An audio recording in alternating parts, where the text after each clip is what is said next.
కాకరకాయ తాలింపు చేస్తే అద్దిరిపోయింది అంతే. పప్పులోకి ఫ్రైగా అని చేసుకున్నాం కానీ ఒక్క గరిటె పప్పు కూడా వేసుకోకుండా అన్నమంతా కాకరకాయతో తిన్నానంటే నమ్ముతారా? అస్సలు చేదనే మాటే లేదు, అంత బాగా చేసింది మా అత్తయ్య. అచ్చంగా ఇలాగే తిన్నా లేదా పప్పులో రసంలోకి తిన్నా కూడా ఎంత బాగుంటుందంటే తిన్న వాళ్ళు ఎవరైనా సరే అద్భుత అనాల్సిందే. కాకరకాయలు అత్తయ్య నాకు నేర్పించేసి చాలా కాలం అయింది, నేనే చేసుకుంటున్నాను. కానీ అత్తయ్య ఇంటికి వస్తే మాత్రం ఆమెతోనే చేయిస్తాను. మా అత్తయ్య చేసే వెజ్ రెసిపీస్ అంటే మా అందరికి చాలా ఇష్టం. పప్పు అయినా, సాంబార్ అయినా, తాలింపులైనా, పచ్చళ్ళైనా అద్దరు కొట్టేస్తారంతే. ఇక నాన్ వెజ్ల విషయానికి వస్తే మా అమ్మ తర్వాతే అనిపిస్తుంది నాకు ఎవరైనా. అమ్మ చేసే చేపల ఫ్రైకి, ఎండ్రకాయల ఫ్రైకి నేను మాత్రమే ఫ్యాన్ అనుకుంటే ఈ మధ్య మా వారు కూడా యాడ్ అయిపోయారు. అమ్మ కనిపిస్తే చాలు అత్తయ్య ఎండ్రకాయల కూర ఎప్పుడు చేస్తున్నారు అని అడుగుతాడు.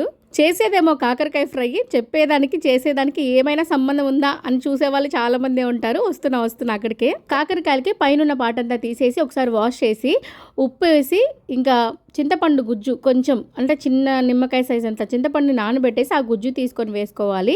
నేనైతే కొద్దిగా పసుపు కూడా వేస్తాను, అత్తయ్య వేయరు.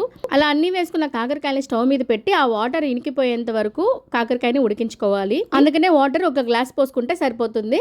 కాకరకాయలు మగ్గిపోయిన తర్వాత ఒక ప్లేట్లోకి తీసుకొని చల్లారనివ్వాలి. మసాలా కోసం అయితే ఇక్కడ మేము చూపిస్తున్నట్లు ఎండు కొబ్బరి, వేరుశనగపప్పు, సాయిపప్పు, ఎండుమిర్చి తీసుకున్నాము. ముందైతే అత్తయ్య ఎండుమిర్చి, ఎండు కొబ్బరి మాత్రమే పొడి కొట్టిన తర్వాత ఈ పప్పులు వేసుకుంటారు. నేను అలా కాదు, మొత్తం కలిపి ఒకేసారి కొట్టేస్తాను, ఎందుకు టైం వేస్ట్ అనేసి. పెద్దవాళ్ళు కదా ప్రతిదీ పర్టికులర్గా చేస్తారు. అన్నీ కలిపి ఒకసారి మిక్సీ కొట్టేస్తే ఏమవుతుందమ్మా అంటాను నేను. అలా కాదమ్మా, ఇలా కొద్ది కొద్దిగా అది ఇది వేరువేరుగా వేసుకుంటే బాగా వస్తుందమ్మా అని వాళ్ళు అంటారు.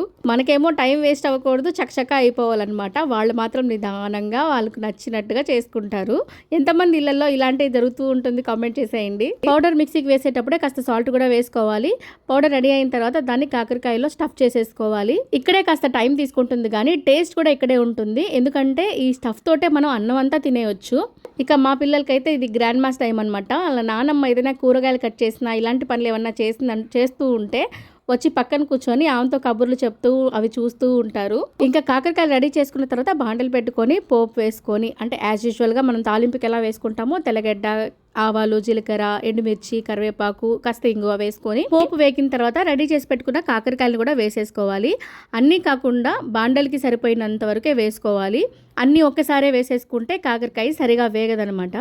ఆయిల్లోనే ఇలా ఫ్రై చేసుకుంటూ ఉండాలి. కొద్దిగా టైం పడుతుంది కలర్ చేంజ్ అవ్వడానికి. కాకరకాయ ఈ కలర్లో వస్తే సరిపోతుంది. కాకరకాయ ఇలా కనిపించిందంటే కాస్త బ్లాక్ కలర్లో, మాడిపోయిందని కాదు, టేస్ట్ చాలా బాగుంటుంది. ఇలా ఈ కలర్లో వచ్చేంత వరకు వేపుకుంటే. పక్కన కనిపిస్తుంది కదా మసాలా, దాంతో కూడా మనం అన్నం తినేయచ్చు. ఒక్క స్పూన్ నెయ్యి వేసుకున్నామంటే అదిరిపోతుంది అసలు టేస్ట్. కాకరకాయ చూసారా, ఎడ్జెస్ లో క్రంచీగా, చూడడానికి నోరు ఊరిపోతుంది అసలు. చాలా మంది అనుకుంటారు కాకరకాయ చూసి నోరు ఊరిపోయే వాళ్ళు కూడా ఉంటారా అమ్మ అనేసి. ఇలాగ ఒకసారి చేసుకొని తినండి ఖచ్చితంగా. ఎక్కడైనా కాకరకాయ ఇలా వేపుతుంటే మీకు నోట్లో నీళ్లు ఊరాల్సిందే. కాకరకాయని చిన్న చిన్న ముక్కలుగా చేసేసి చాలా చేదుగా చేసి పెట్టడం వల్ల కాకరకాయ అంటేనే ఇష్టం లేకుండా అయిపోయింది చాలా మందికి. ఇక మీదట ఇలా ట్రై చేయండి, ప్లేట్ అన్నం తినేస్తారు, నాది గ్యారంటీ. ఇంకా ఇలాంటి మంచి రెసిపీస్ కోసం మన ఛానల్ని సబ్స్క్రైబ్ చేసేయండి.